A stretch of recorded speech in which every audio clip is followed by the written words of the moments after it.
किराडू ये वो स्थान था जहाँ पर अनेक मंदिर और घर थे, जहाँ लोग मौज मस्ती से अपना जीवन जी रहे थे। ये वही किला है जिसकी भीड़ को देखते हुए इसे राजस्थान का खजुराहो कहते थे, पर भीड़ का ये इलाका पिछले 800 सालों से वीरान है। आज इस किले की स्थिति बहुत खराब है। इस किले में आज भी अनेक आवाजें सुनाई पड़ती हैं, जिस कारण इस किले को डरावना किला माना जा रहा है। इस किले में रात के समय को प्रवेश मना है। इस किले में बने सभी मंदिर बहुत ही बेहतरीन हैं। इनकी कला इस किले को श्रेष्ठ बनाती है। इस किले में अनेक जानवर और लोगों की प्रतिमाएं हैं, जो देखते ही लगता है जैसे कोई हकीकत में वहां खड़ा हो। ये एक अद्भुत कला थी। इन मंदिरों के निर्माण के कुछ सालों बाद साधु द्वारा इस गांव को स्थापित कर दिया गया था और सभी लोग पत्थर की मूर्तियां बनकर रह गए।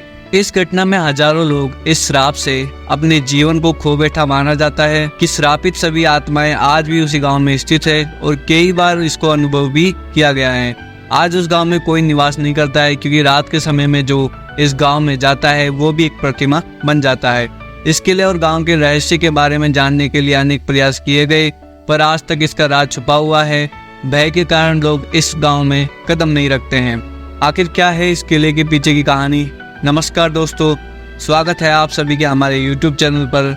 आज के इस वीडियो में हम किराडू के इस रहस्यमयी मंदिर के पीछे की कहानी को जानेंगे। तो आइए शुरू करते हैं। किराडू मंदिर का निर्माण 11वीं शताब्दी में परमार शासकों द्वारा किया गया। ये किला अपनी चित्रकला और शिल्पकला के लिए विश्व प्रसिद्ध है। ये किला दोरों की गढ़ बाड़मेर में स्थित है। किराडू मंदिर राजस्थान के ऐतिहासिक स्थलों में से एक है। किराडू अपने रहस्यमय इतिहास तथा अपने शिल्प सौंदर्य के लिए प्रसिद्ध है। इन मंदिरों में श्रद्धालुओं की भीड़ जमा रहती थी, पर एक श्राप के कारण किराडू आज सुनसान बन गया है। किराडू का मंदिर राजस्थान के मारवाड़ के सबसे श्रेष्ठ किला हुआ करता था। इस किले को आज रहस्यमय किले में गिना जाता है। किराडू आज तक का सबसे श्रेष्ठ कलाकारी वाला किला था, पर आज इस मंदिर की सारी कलाकारी खंडर में बदल गई है। किराडू में अनेक देवताओं के मंदिर थे, जो आज खंडर में बदल चुके हैं, पर आज भी 2 मंदिरों के दर्शन किए जा सकते हैं, जिसमें एक भगवान शिव तथा दूसरा विष्णु जी का है। इन मंदिरों का निर्माण किसने व कब करवाया, इसका कोई ठोस सबूत नहीं है। किराडू के मंदिर का सबसे विशाल मंदिर शिव का है। यह मंदिर नक्काशी की आकृतियों और हाथी घोड़ा तथा अन्य जानवरों की प्रतिमाओं से बना हुआ है। इस मंदिर की कलात्मकता इतनी बेहतर है, इसे देखकर इसके वास्तव में होने का अनुभव होता है। किराडू में शिव के साथ विष्णु का मंदिर भी है। यह मंदिर शिव के मंदिर की तुलना में काफी छोटा है, पर बनावट और शिल्पकला की इस मंदिर में भी कोई कमी नहीं है। इस मंदिर की अनेक प्रतिमाएं हस्तकला से निर्मित है। किराडू मंदिर राजस्थान के सबसे चर्चित ऐतिहासिक पर्यटन स्थल रहा था। इस किले का निर्माण परमार शासकों ने किया। इस गांव में खुशियों का कोई ठिकाना नहीं था। सभी मस्त जीवन जी रहे थे, पर एक गलती की वजह से किराडू आज भी वीरान बना हुआ है। किराडू मंदिर हात्मा गांव में स्थित था। इस गांव का शासक परमार शासन था, जो अपनी मनमानी करता था। इस गांव के लोग काफी क्रूर स्वभाव के थे, अपने मतलब से ही मतलब रखते थे, पर सभी की एकता इस गांव की प्रमुख विशेषता थी। इस गांव में एक साधु ने प्रवेश किया। साधु को इस गांव का वातावरण बहुत अच्छा लगा और उन्होंने अपने शिष्यों को इस स्थान पर बुला लिया। साधु तथा उनके शिष्य काफी ज्ञानी थे और हर मुसीबत में गांव के लोगों की सहायता करते थे। एक बार साधु ने किसी अन्य गांव में 1 महीने के लिए जाने की योजना बनाई और अपने शिष्यों को गांव में ही छोड़कर साधु अगले गांव चले गए। साधु ने उस गांव में काफी समय व्यतीत किया। साधु को दूसरे गांव में देख राजा ने सभी को हुक्म दिया कि कोई गुरु के इन शिष्य को सहायता नहीं करेगा। भूखे प्यासे शिष्यों की जान चली जा रही थी और साथ में स्वास्थ्य भी बिगड़ रहा था। इस प्रकार शिष्यों को अनेक कष्ट सहने पड़े। इस गांव में एक बूढ़ी औरत को छोड़कर किसी ने शिष्यों को एक बूंद जल तक नहीं पिलाया। गुरु के वापस लौटने तक शिष्यों की सहायता का एकमात्र साधन एक कुमारी औरत बनी। इस कारण शिष्य जीवित रह सके थे। 1 महीने की यात्रा के बाद जब गुरु वापस आए तो उन्होंने अपने शिष्यों की स्थिति देख अनुमान लगा लिया।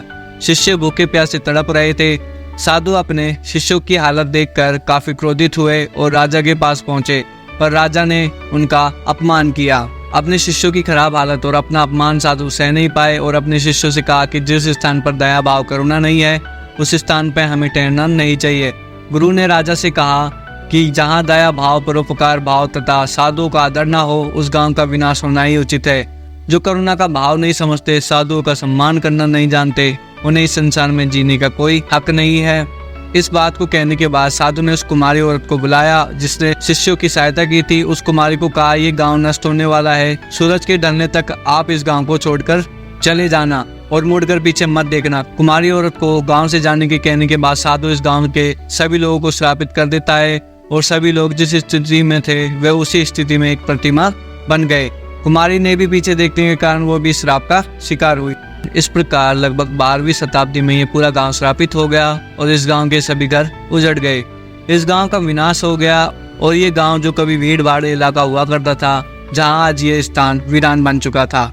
पर कुछ सालों बाद इस स्थान पर कुछ लोग बसे, पर जो भी रात के समय इस गांव में रुकता वह पत्थर की मूर्ति बन जाता। इस प्रकार के ही अनेक घटनाएं घटित हुई, पर इसका किसी के पास कोई तोड़ नहीं था। इस वीरान गांव पर 14वीं शताब्दी में मुगलों ने अधिकार किया, पर वे इस डरावनी और रहस्यमय स्थान पर नहीं रह सके और इस स्थान को छोड़ दिया। पर कई लोगों और इतिहासकारों का मानना है कि इस गांव में वीरान होने का कारण मुगल थे, जो कि एक अफवाह है। ये गांव 12वीं शताब्दी में वीरान हुआ तथा 14वीं शताब्दी में मुगल यहाँ आए थे। उम्मीद करते हैं दोस्तों आज का हमारा वीडियो किराड़ू मंदिर का रहस्य आपको पसंद आया होगा।